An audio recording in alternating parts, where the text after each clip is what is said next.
दोस्तों, अभी जो आप देखने और सुनने जा रहे हैं वो किसी सामान्य खबर की तरह मत लीजिए, क्योंकि इस वक्त जो तस्वीर उभर कर सामने आ रही है वो सीधे इतिहास के पन्नों में दर्ज होने वाली है। बांग्लादेश की धरती पर अब तक का सबसे बड़ा झटका, सबसे बड़ा रणनीतिक वॉर और सबसे बड़ा सिस्टम ब्रेकिंग एक्शन देखने को मिला है। इनपुट्स और ग्राउंड रिपोर्ट्स साफ बता रही हैं कि एक साथ 17 पेट्रोल पंप पूरी तरह से ध्वस्त कर दिए गए हैं।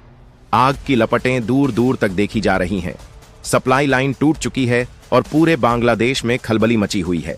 लेकिन इससे पहले कि हम इस पूरे घटनाक्रम की गहराई में उतरें, एक सच्चाई आपको दिखाना और बताना जरूरी है। आप मनोरंजन की वीडियो पर तुरंत रिएक्शन देते हैं, लेकिन जब बात देश की सुरक्षा और भारत की आन बान शान की आती है तो आप पीछे हट जाते हैं।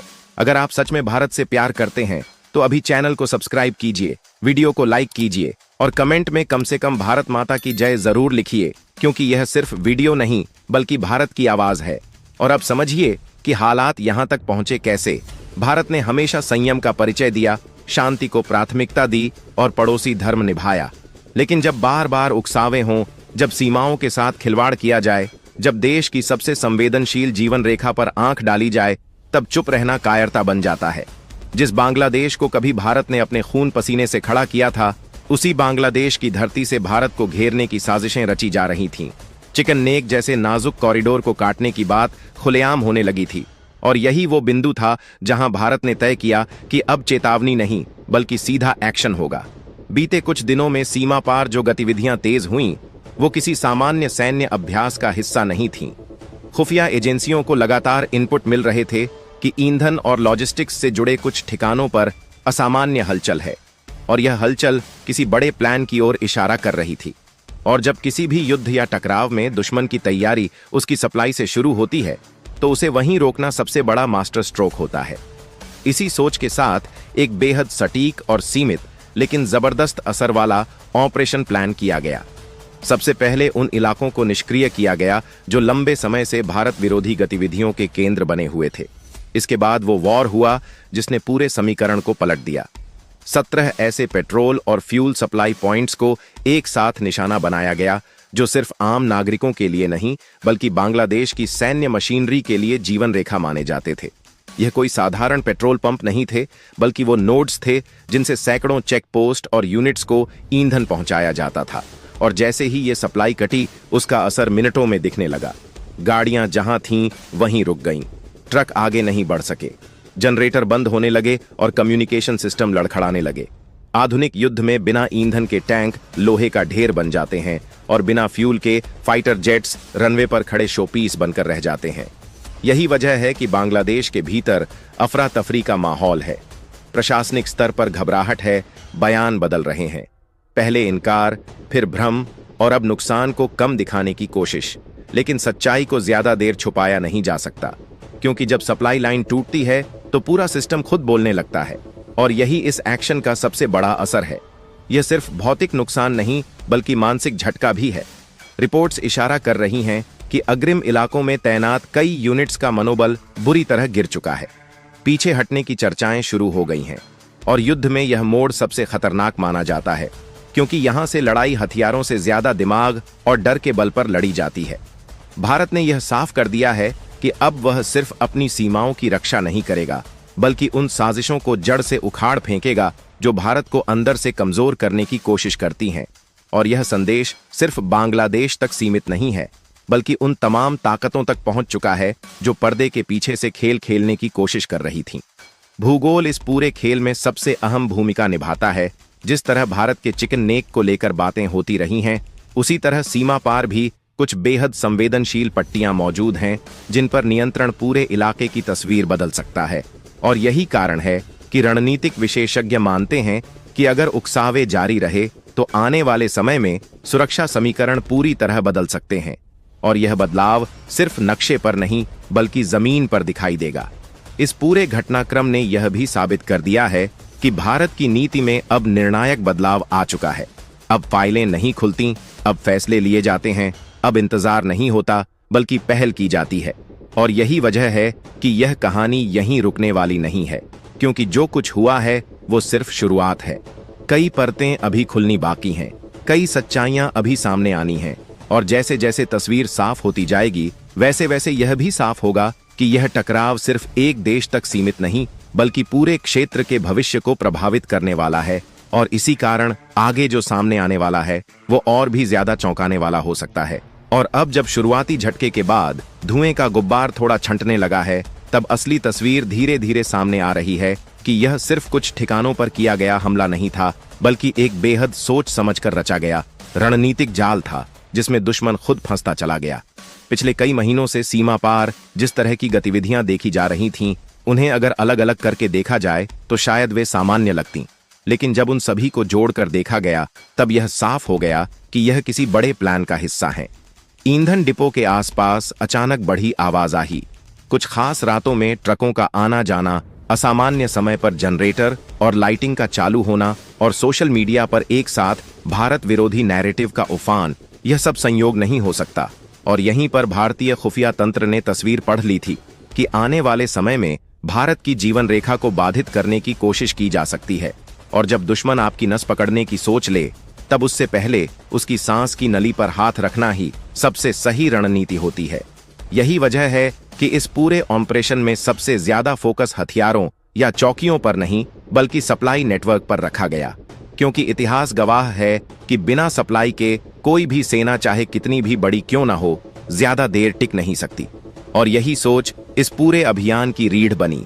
जिस क्षण 17 पेट्रोल और फ्यूल सप्लाई पॉइंट्स ध्वस्त हुए, उसी क्षण बांग्लादेश की सैन्य मशीनरी की घड़ी उल्टी दिशा में घूमने लगी, क्योंकि अब समस्या सिर्फ आगे बढ़ने की नहीं बल्कि जो मौजूद था उसे संभालने की भी बन गई थी।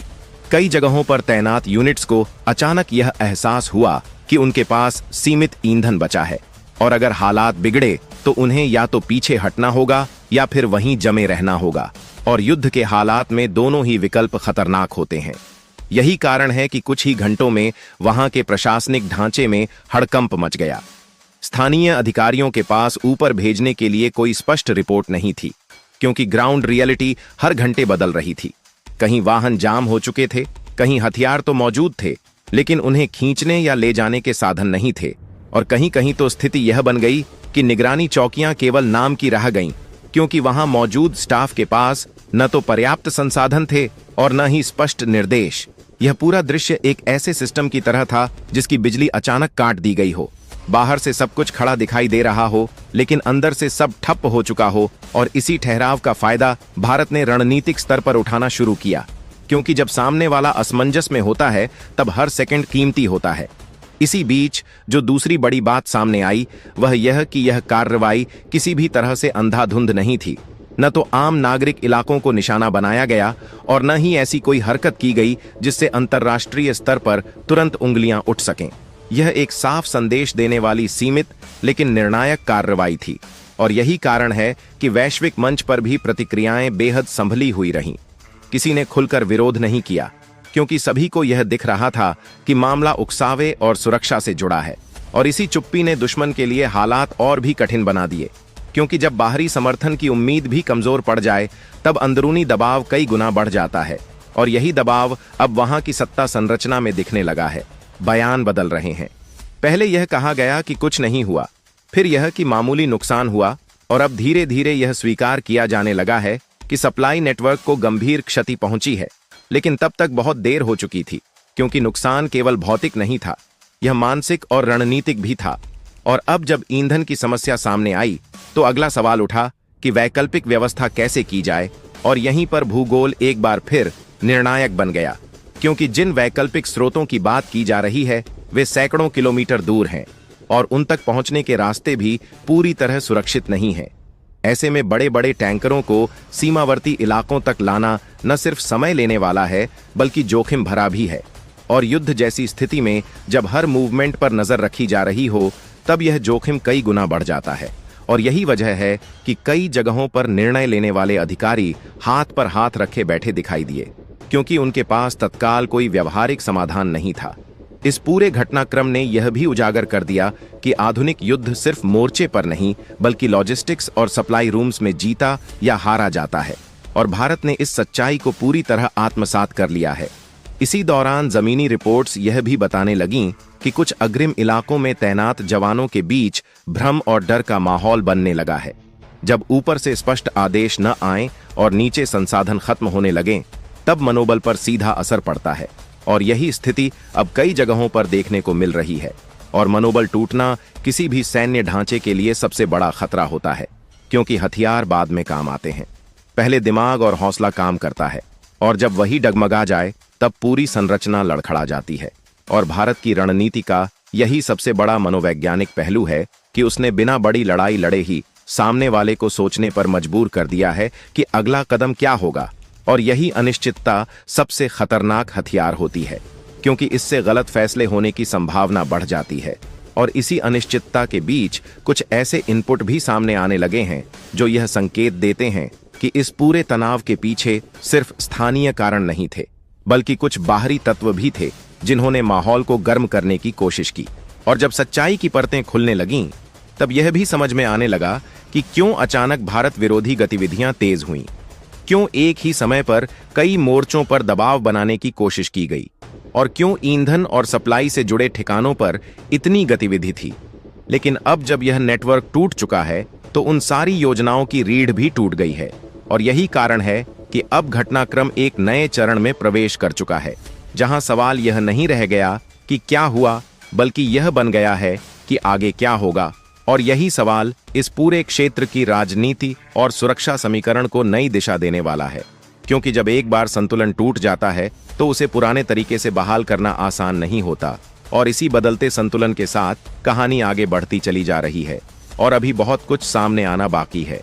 और जैसे जैसे समय आगे बढ़ता जा रहा है, वैसे वैसे इस पूरे घटनाक्रम की परतें और गहरी होती चली जा रही हैं, क्योंकि अब यह सिर्फ सीमा पर हुई एक कार्रवाई का मामला नहीं रह गया है, बल्कि इसके पीछे छिपी सोच, रणनीति और लंबे समय से तैयार की जा रही उस शतरंजी चाल की तस्वीर भी साफ होने लगी है, जिस पर महीनों से काम किया जा रहा था।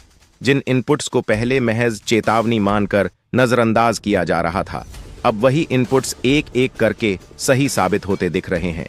यह साफ समझ में आने लगा है कि ईंधन और सप्लाई नेटवर्क को निशाना बनाना कोई तात्कालिक निर्णय नहीं था, बल्कि यह उस व्यापक योजना का हिस्सा था जिसका उद्देश्य दुश्मन को लड़ने से पहले ही थका देना था। जब फील्ड पर मौजूद यूनिट्स को यह एहसास होने लगता है कि उनके पास सीमित संसाधन हैं और ऊपर से कोई स्पष्ट दिशा नहीं आ रही, तब सबसे पहले अनुशासन ढीला पड़ता है, फिर डर पैदा होता है, और उसके बाद भ्रम। और यही तीनों तत्व किसी भी सैन्य ढांचे को भीतर से तोड़ने के लिए काफी होते हैं। इसी क्रम में अब जो सूचनाएं छनकर बाहर आ रही हैं, वे यह इशारा कर रही हैं कि कई अग्रिम इलाकों में कमांड चयन ठीक से काम नहीं कर पा रही है। कहीं आदेश देर से पहुंच रहे हैं तो कहीं पहुंच ही नहीं रहे, और कहीं कहीं तो स्थिति यह बन गई है कि स्थानीय कमांडर अपने स्तर पर फैसले लेने को मजबूर हो गए हैं, जो किसी भी संगठित सेना के लिए सबसे खतरनाक संकेत होता है, क्योंकि इससे समन्वय खत्म होने लगता है। और जब समन्वय टूटता है, तब सबसे मजबूत मोर्चा भी कमजोर पड़ने लगता है। और यही वह स्थिति है जिसका फायदा रणनीतिक रूप से उठाया जाता है। इस पूरे परिदृश्य में एक और अहम पहलू सामने आया है, और वह है मनोवैज्ञानिक दबाव। क्योंकि जिस तरह से 17 पेट्रोल और फ्यूल सप्लाई पॉइंट्स को एक साथ निष्क्रिय किया गया, उससे यह संदेश गया है कि हर मूवमेंट, हर ठिकाना और हर गतिविधि पर नजर रखी जा रही है।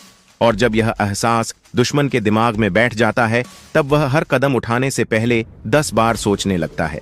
यही कारण है कि बीते कुछ घंटों में सीमा पार किसी भी तरह की बड़ी प्रतिक्रिया देखने को नहीं मिली, क्योंकि प्रतिक्रिया देने के लिए पहले संसाधन चाहिए, फिर आत्मविश्वास चाहिए, और दोनों ही इस वक्त डगमगाते दिख रहे हैं। और इसी खामोशी में असली हलचल छिपी होती है, क्योंकि जब सामने वाला शांत हो जाता है, तब सवाल यह नहीं होता कि वह क्या कर रहा है, बल्कि यह होता है कि वह क्या करने की हिम्मत ही खो चुका है। और इसी बीच राजनीतिक स्तर पर भी दबाव बढ़ने लगा है, क्योंकि जब जमीनी हालात बिगड़ते हैं, तब उसका असर सीधे सत्ता के गलियारों तक पहुंचता है। रिपोर्ट्स इशारा कर रही हैं कि वहां के शीर्ष स्तर पर लगातार बैठकों का दौर चल रहा है, लेकिन उन बैठकों से कोई ठोस दिशा निकलती नहीं दिख रही, क्योंकि विकल्प सीमित है। एक तरफ आंतरिक असंतोष है, दूसरी तरफ अंतर्राष्ट्रीय मंच पर खुलकर समर्थन मिलने की उम्मीद कमजोर पड़ती जा रही है, और तीसरी तरफ यह डर कि अगर कोई गलत कदम उठा लिया गया तो हालात और ज्यादा बिगड़ सकते हैं। और यही असमंजस किसी भी सरकार को सबसे ज्यादा परेशान करता है, क्योंकि निर्णय न ले पाना भी एक तरह की पराजय होती है। और इसी बीच कुछ ऐसे खुलासे भी सामने आने लगे हैं जिन्होंने इस पूरे तनाव की पृष्ठभूमि को और ज्यादा साफ कर दिया है। अब यह बात छुपी नहीं रह गई है कि हाल के महीनों में भारत विरोधी नैरेटिव को जानबूझकर हवा दी जा रही थी।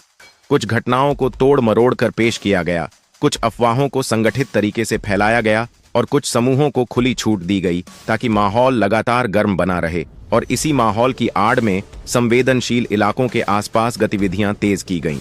लेकिन अब जब इस नेटवर्क पर सीधा वार हुआ है, तब एक एक कड़ी टूटती चली जा रही है और जिन लोगों को लग रहा था कि वे पर्दे के पीछे रहकर खेल खेल सकते हैं, उन्हें यह एहसास हो रहा है कि आधुनिक निगरानी और खुफिया तंत्र के द्वार में कुछ भी लंबे समय तक छुपा नहीं रह सकता। और यही इस पूरे घटनाक्रम का सबसे बड़ा सबक है कि आज की लड़ाई सिर्फ सीमा पर नहीं बल्कि सूचना तकनीक और धैर्य के स्तर पर लड़ी जाती है, और जिसने इन तीनों को साध लिया वही बाजी मारता है। इसी बीच अंतर्राष्ट्रीय स्तर पर भी माहौल बदलता दिख रहा है।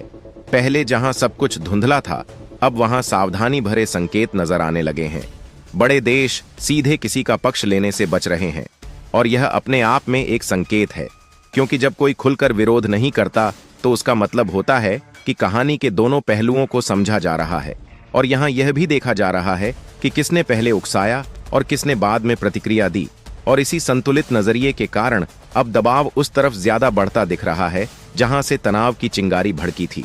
और यही कारण है कि वहां की सरकार के सामने अब दोहरी चुनौती है, एक तरफ आंतरिक हालात संभालना और दूसरी तरफ बाहरी संदेशों का जवाब देना। और जब दोनों ही मोर्चों पर स्थिति कमजोर हो तो रणनीतिक गलती होने की संभावना कई गुना बढ़ जाती है। और इसी अनिश्चितता के बीच सैन्य स्तर पर भी कुछ अहम बदलाव देखे जा रहे हैं। निगरानी बढ़ा दी गई है, गश्त के पैटर्न बदले जा रहे हैं और संसाधनों को बचाने की कोशिश की जा रही है। लेकिन यह सब रक्षात्मक कदम है और रक्षात्मक मुद्रा यह बताती है कि फिलहाल पहल किसी और के हाथ में है और पहल खो देना किसी भी संघर्ष में सबसे बड़ा नुकसान होता है, क्योंकि तब आप सिर्फ प्रतिक्रिया देते हैं, दिशा तय नहीं करते। और यही इस पूरे घटनाक्रम का केंद्रीय बिंदु बन चुका है कि किसके हाथ में दिशा है, किसके हाथ में समय है और किसके पास विकल्प बचे हैं। और अभी तक जो तस्वीर उभर रही है वह यह बताती है कि संतुलन तेजी से बदल रहा है और यह बदलाव केवल कुछ घंटों या दिनों का नहीं बल्कि लंबे समय तक असर डालने वाला हो सकता है। और इसी कारण यह कहना जल्दबाजी होगी कि यह कहानी किसी एक मोड़ पर आकर रुक जाएगी, क्योंकि जैसे जैसे नई जानकारियां सामने आती जाएंगी वैसे वैसे यह स्पष्ट होता जाएगा कि यह केवल एक अध्याय नहीं बल्कि एक लंबी प्रक्रिया का हिस्सा है।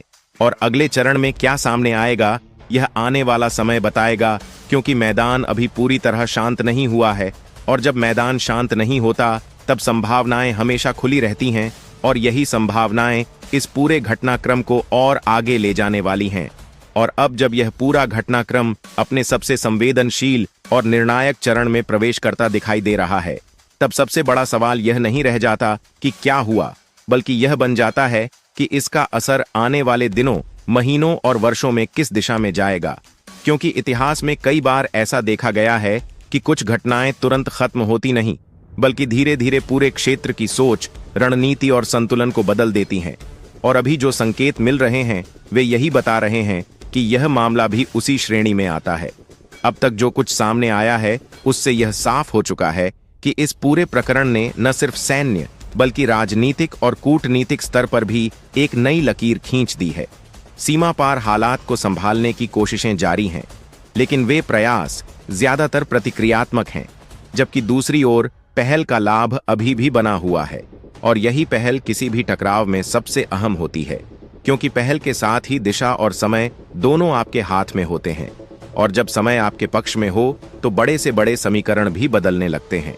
इसी क्रम में अब उन संकेतों पर भी ध्यान देना जरूरी हो जाता है जो समुद्री और हवाई गतिविधियों से जुड़े हुए हैं, क्योंकि जब किसी क्षेत्र में जमीनी तनाव बढ़ता है तो उसका प्रभाव अक्सर इन दोनों मोर्चों पर भी दिखाई देता है। और हाल के दिनों में जिस तरह से निगरानी बढ़ाई गई है, जिस तरह से अभ्यास और तैनाती के पैटर्न में बदलाव दिख रहा है, वह यह संकेत देता है कि सभी संभावनाओं को ध्यान में रखकर तैयारी की जा रही है। यह तैयारी किसी एक कदम तक सीमित नहीं बल्कि कई स्तरों पर फैली हुई है, ताकि किसी भी अप्रत्याशित स्थिति से निपटा जा सके और यही व्यापक दृष्टिकोण इस पूरे घटनाक्रम को अलग बनाता है, क्योंकि यहाँ केवल तत्काल लाभ की बात नहीं बल्कि दीर्घकालिक स्थिरता और सुरक्षा की सोच दिखाई देती है। और इसी सोच के कारण अब अंतर्राष्ट्रीय स्तर पर भी बातचीत की भाषा में बदलाव दिखने लगा है।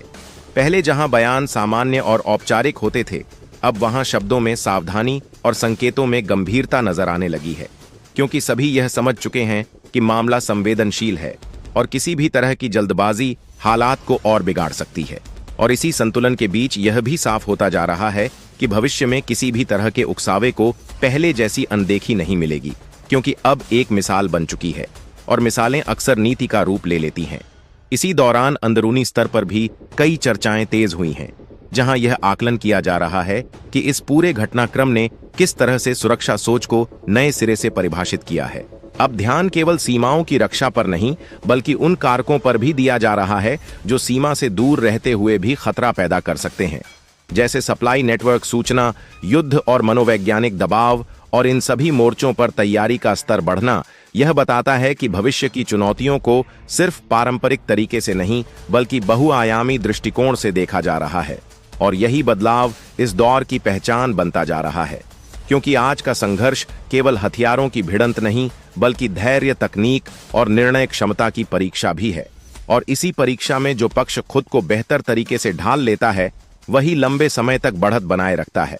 और यही कारण है कि इस पूरे घटनाक्रम के बाद कई विश्लेषक इसे एक टर्निंग पॉइंट के रूप में देख रहे हैं, जहां से चीजें पहले जैसी नहीं रहेंगी, न तो रणनीतिक संवाद और न ही सुरक्षा प्राथमिकताएं। और इसी बदलाव के साथ यह भी जरूरी हो जाता है कि आम लोगों की भूमिका को समझा जाए, क्योंकि किसी भी देश की असली ताकत केवल उसकी सेना या संसाधन नहीं बल्कि उसकी जनता का भरोसा और एकजुटता होती है। और जब लोग यह महसूस करते हैं कि फैसले उनके हित और सुरक्षा को ध्यान में रखकर लिए जा रहे हैं, तब उनका मनोबल भी मजबूत होता है। और यही मनोबल आगे चलकर किसी भी चुनौती का सामना करने में सबसे बड़ा सहारा बनता है। और इस संदर्भ में यह भी देखा जा रहा है कि इस पूरे घटनाक्रम ने जनमत को एक खास दिशा में मोड़ा है, जहां सुरक्षा और स्थिरता को सर्वोच्च प्राथमिकता के रूप में देखा जा रहा है। और यह बदलाव केवल कुछ दिनों का नहीं बल्कि लंबे समय तक असर डालने वाला हो सकता है, क्योंकि जब एक बार सोच बदलती है तो नीतियां भी उसी के अनुरूप ढलने लगती हैं। और इसी क्रम में आने वाले समय में कई ऐसे फैसले देखने को मिल सकते हैं जो इस क्षेत्र की तस्वीर को और स्पष्ट करेंगे। लेकिन अभी के लिए इतना तय है कि जो हुआ है वह केवल एक घटना नहीं बल्कि एक संदेश है, और संदेशों का असर तब तक रहता है जब तक उन्हें गंभीरता से लिया जाता है। और फिलहाल जो माहौल है वह यही दिखाता है कि इस संदेश को हल्के में लेने की कोई गुंजाइश नहीं है। और यही वजह है कि सभी पक्ष सतर्क हैं, हर कदम को तौल कर रखा जा रहा है और हर बयान को सोच समझ कर दिया जा रहा है, क्योंकि एक छोटी सी चूक भी बड़े परिणाम ला सकती है। और यही इस दौर की सबसे बड़ी सच्चाई है कि संतुलन नाजुक है लेकिन स्पष्ट है और दिशा तय होती दिखाई दे रही है। और जब दिशा तय हो जाए तो यात्रा अपने आप आगे बढ़ती रहती है।